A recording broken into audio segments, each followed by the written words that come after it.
भारतवासियों, आज स्वतंत्रता दिवस है। 15 अगस्त 1947 को भारत स्वतंत्र हुआ, आज़ाद हुआ। अंग्रेज़ों की गुलामी से भारत स्वतंत्र हुआ।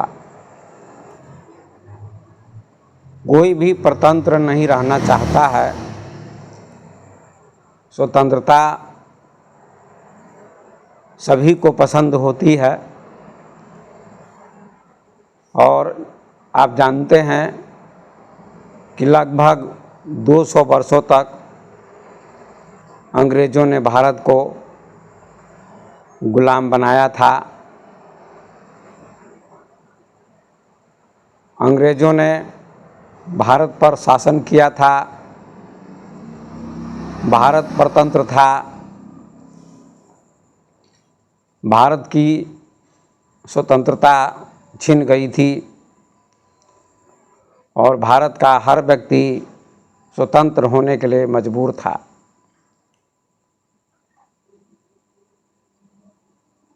तो यहाँ के कुछ वीर सपूतों ने भारत को स्वतंत्र करने के लिए, आज़ाद करने के लिए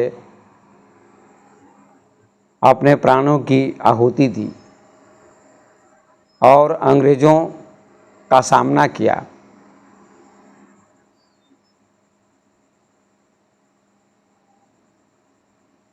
और अंततः अंग्रेज़ों को यहाँ से भागना पड़ा।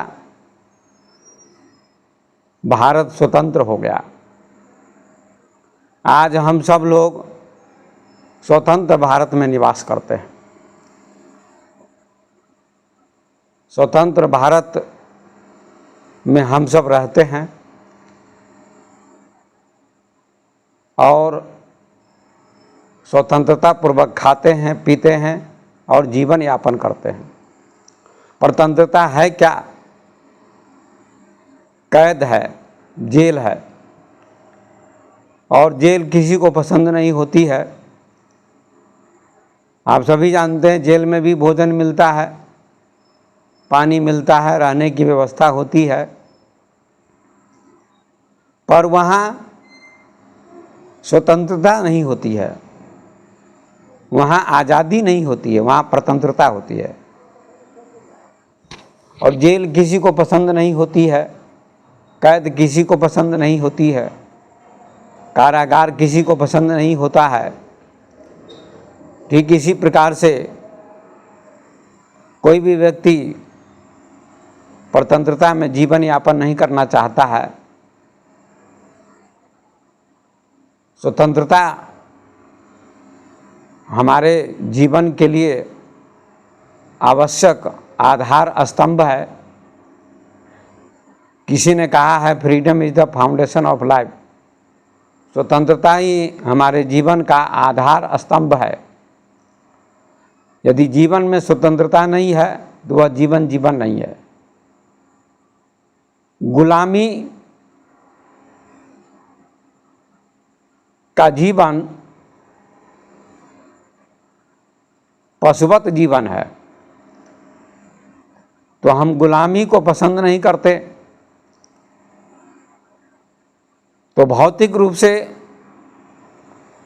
राजनीतिक रूप से भारत स्वतंत्र हो चुका है और स्वतंत्र भारत में हम लोग रहते हैं। सभी अपने को स्वतंत्र मानते हैं कि हम भारतवासी आज स्वतंत्र हैं। और जिन लोगों ने भारत को स्वतंत्रता दिलाई वे सभी नमन के पात्र हैं, जिन्होंने अपने प्राणों की आहुति दी। ऐसे लोग धन्य हैं। ऐसे लोगों को भुलाया नहीं जा सकता है। तो मैं कहना चाहता हूँ कि भौतिक रूप से, व्यवहारिक रूप से, राजनीतिक रूप से हम लोग स्वतंत्र हो चुके हैं। स्वतंत्र भारत की स्वतंत्र हवा में हम जीते हैं, सांस लेते हैं, खाते पीते हैं, पढ़ते लिखते हैं और जीवन व्यतीत करते हैं। किंतु बाहरी रूप से स्वतंत्र होने के बाद भी हम लोग कुछ मामलों में स्वतंत्र नहीं है। मानसिक रूप से आज भी गुलाम है। भारत स्वतंत्र हो चुका है, व्यवहारिक रूप से लोग स्वतंत्र हो चुके हैं, लेकिन मानसिक गुलामी आज भी बनी हुई है और इस मानसिक गुलामी को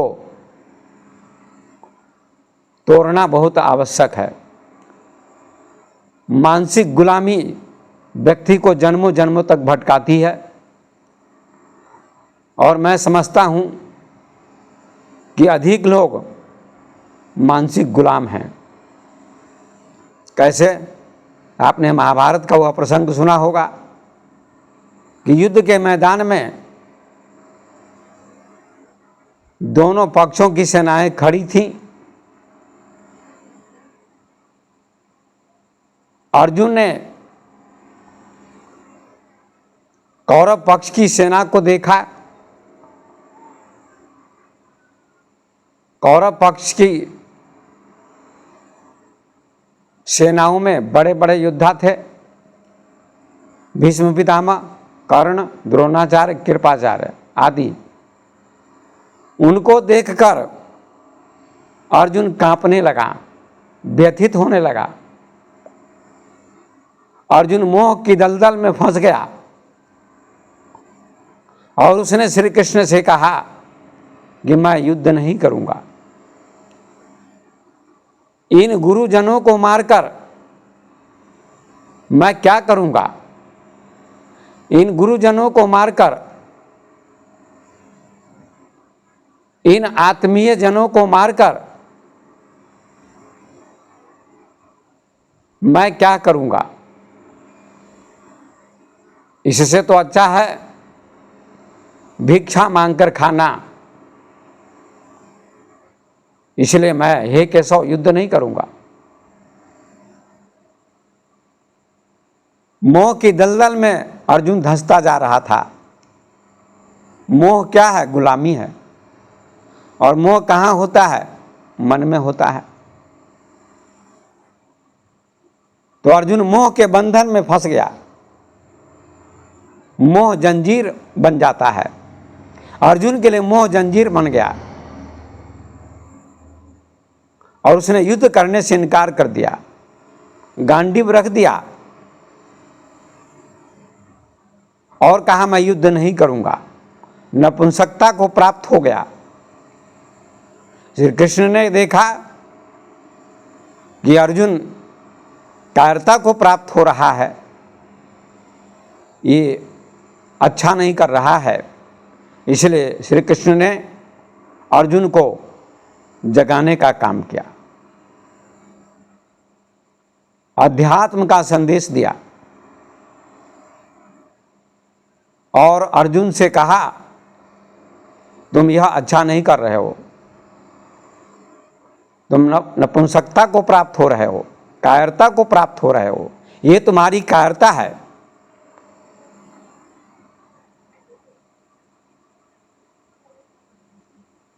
तुम उठो और युद्ध करो,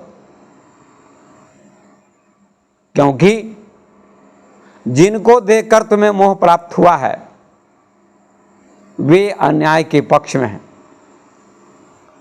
इसलिए तुम्हें युद्ध के लिए खड़ा होना चाहिए। तस्मात् उत्तिष्ठ जसो लभस्व जित्वा शत्रून् भुङ्क्ष राज्यं समृद्धम् ममैवेता निहितं पूर्वमेव निमित्त मात्रम सव्यसाचिन्। भगवान कृष्ण ने कहा अर्जुन तस्मात् उत्तिष्ठ जसो लभस्व, उठो यश को प्राप्त हो, जित्वा शत्रुओं को जीतो, भुङ्क्ष राज्यम समृद्धम और राज्य को प्राप्त करो। अगर तुम जीतोगे युद्ध में तो स्वर्ग मिलेगा, समृद्धि प्राप्त होगी। इसलिए कायरता का त्याग करके उठो। मम वेता निहितम पूर्वमेवा, मेरे द्वारा तुम सोचते हो मैं मारूंगा, ये मोह तुझे प्राप्त हुआ है, ये तुम्हारा भ्रम है, ये तुम्हारा मोह है। मेरे द्वारा सारे मारे जा चुके हैं पहले ही, इसलिए तुम्हें किसी को मारने की जरूरत नहीं है। तुम्हें निमित्त मात्र होना है। निमित्त मात्रम भव सब्यसाचिन, हे सब्यसाची अर्जुन, तुम्हें निमित्त मात्र होना है। और भगवान कृष्ण अर्जुन को सजग करते हुए, सावधान करते हुए, जगाते हुए कहते हैं कि तुम किसको मार सकते हो? जिनको तुम मारना चाहते हुए मरे हुए हैं। तुम स्वतंत्रता की बेड़ी में जकड़ चुके हो, मोह के बंधन में जकड़ चुके हो। मोह ही बंधन है, मोह ही बेड़ी है, मोह ही जंजीर है, और यही गुलामी है। तुम अभी गुलाम बन चुके हो, तुम स्वतंत्र हो जाओ। नैनम छिंदंती शस्त्राणि नैनम दहती पावका न चैनम क्लिद्यंत्यापो न सुस्थिति मारुतम। और श्री कृष्ण कहते हैं आत्मा को आग नहीं जलाती है, इसको शस्त्र नहीं काट सकते, हवा नहीं सुखा सकती, पानी नहीं गीला कर सकता। और अर्जुन तुम आत्मा हो, इसलिए तुम उठो, जागो और युद्ध करो। पूरी गीता अर्जुन को जगाने के लिए ही है। 18 अध्यायों का उपदेश अर्जुन को दिया गया। अंत में अर्जुन का मोह भंग हुआ और अर्जुन ने कहा नष्टो मोह स्मृतिर्लब्धा, मेरा मोह नष्ट हो गया, मुझे स्मृति प्राप्त हो गई। तो प्रसादान मया अच्युत, आपकी कृपा से हे केशव मैं युद्ध के लिए खड़ा होता हूँ। ये श्री कृष्ण ने अर्जुन को सचेत किया, जागृत किया, मोह भंग किया, स्वतंत्रता की बेड़ी से मुक्त किया। और स्वतंत्रता क्या है? मन का मोह, मन की गुलामी, मानसिक गुलामी, काम, क्रोध, लोभ, मोह, अहंकार, ये भी गुलामी है। और इनको जीतना ही स्वतंत्रता है। इसलिए अर्जुन ने युद्ध किया और विजय प्राप्त की। स्वतंत्रता का संदेश श्री कृष्ण ने दिया। पूरी गीता में स्वतंत्रता का संदेश है। कर्मण्येवाधिकारस्ते मा फलेषु कदाचन, कर्म करो, फल की आशा मत करो। तुम ये मत सोचो कि मैं हारूंगा या जीतूंगा। तुम्हें केवल कर्म करना है, प्रयास करना है, और प्रयास करने से सफलता मिलती है। सफलता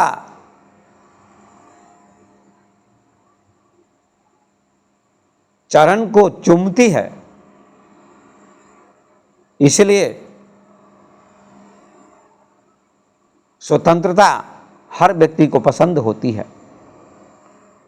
आपने सुना होगा कि लंका जाने के लिए सब तट पर बैठे हुए थे। ये भी इसी से जुड़ा हुआ प्रसंग है।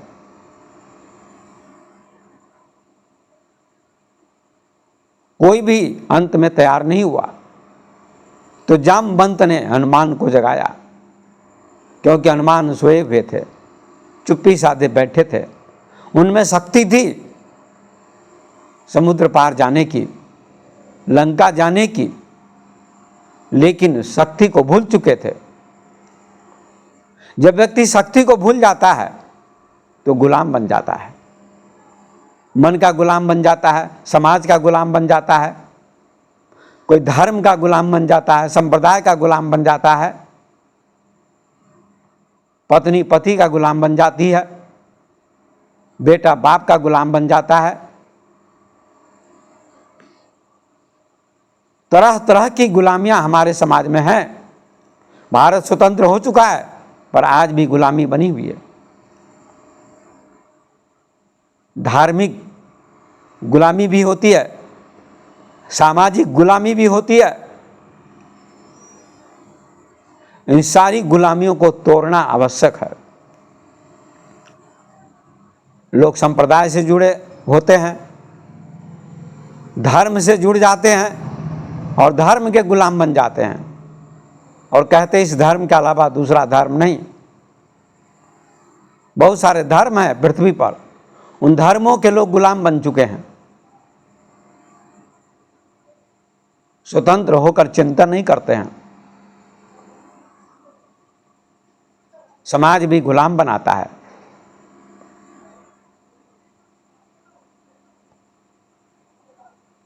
पति पत्नी से कहता है मैं पढ़ा लिखा हूं, तुम बैठकर खाओ,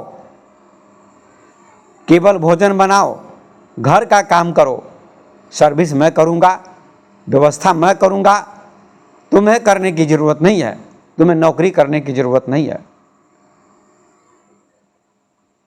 ये क्या है? गुलामी है।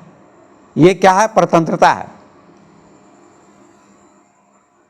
स्त्री को भी, पत्नी को भी, नारी को भी स्वतंत्र होने का अधिकार है। सबको स्वतंत्र होने का अधिकार है।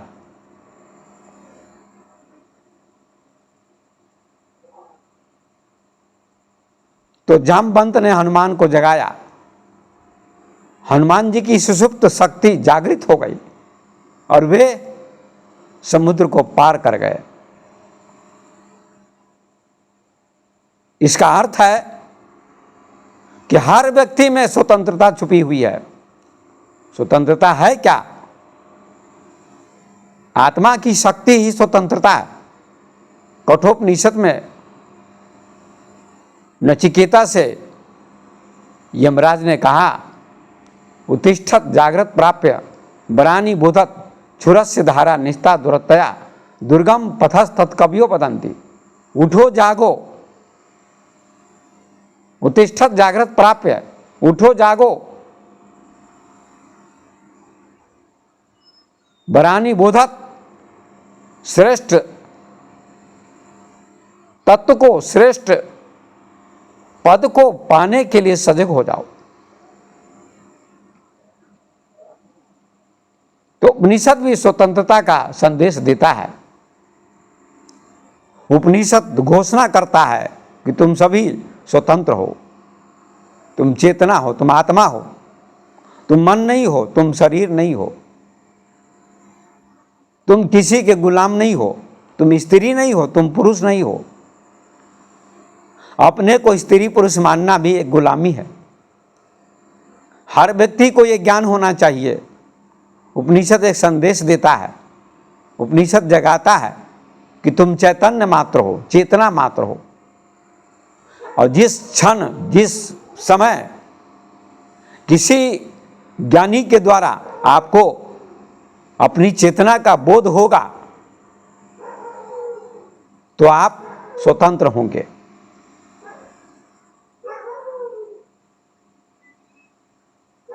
हर व्यक्ति स्वतंत्र होने के लिए प्रयासरत है,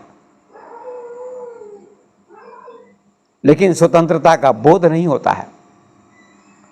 यही विडंबना है।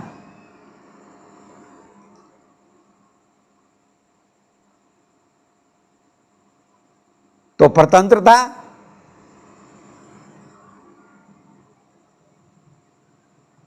हमारे जीवन के लिए बंधन है, स्वतंत्रता मुक्ति है और मुक्ति हमारे जीवन का लक्ष्य है। भाई अंग्रेजों से मुक्त होना था, स्वतंत्र होना था, तो व्यवहारिक रूप से भारत मुक्त हो गया, भारत को मुक्ति मिली।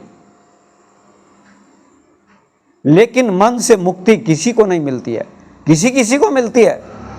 मन से मुक्ति किसको मिली? बुद्ध को मिली, महावीर को मिली, कबीर को मिली, ओशो को मिली, गांधी को मिली,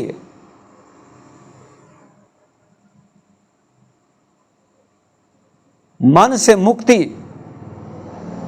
किसी ज्ञानी को मिलती है।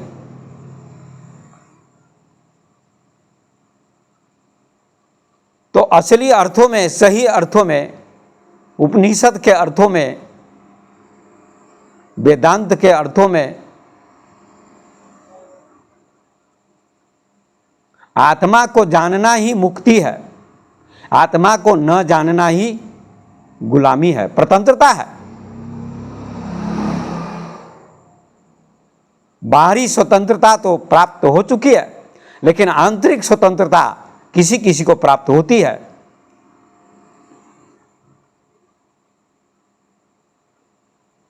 बाहरी स्वतंत्रता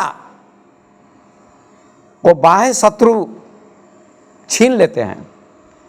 अंग्रेज भारत के लिए शत्रु थे, तो भारत के लोगों ने उनको भगाने का प्रयास किया, लेकिन हमारे अंदर जो शत्रु बैठे हुए हैं, उन शत्रुओं पर कैसे विजय प्राप्त होगी? शंकराचार्य ने कहा, जीतम जगत गेनम। जगत को किसने जीता? अब जगत को कौन जीत सकता है? उन्होंने उत्तर दिया, मनो ही है ना, जिसने मन को जीता। और मन के हारे हार है, मन के जीते जीत, पार ब्रह्म को पाइए मन ही के प्रतीत। मन की हार से हार होती है, मन की जीत से जीत होती है।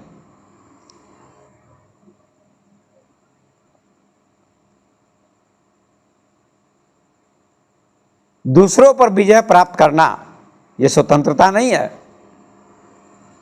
दूसरों को अपने कब्जे में ले लेना,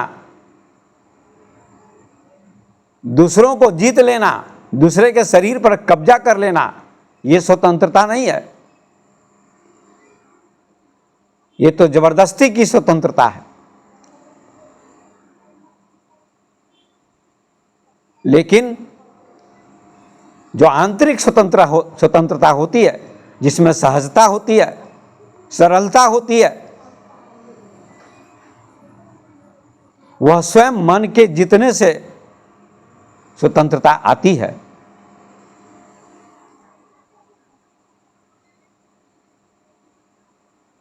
तो महापुरुषों ने अपने मन को जीता, मन पर विजय प्राप्त की, मन का स्वामी बने। और जो मन के स्वामी बन जाते हैं वे ही स्वतंत्र होते हैं, बाकी सारे परतंत्र होते हैं।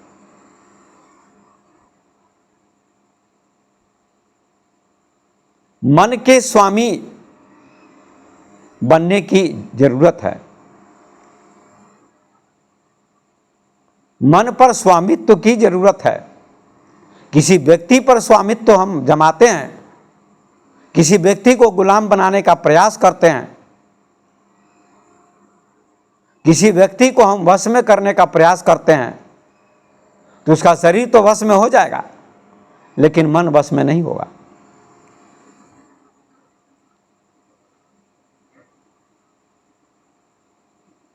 मन के तल पर जो स्वतंत्रता होती है,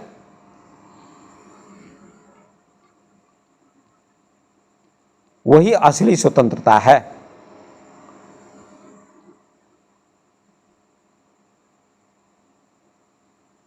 तो स्वतंत्रता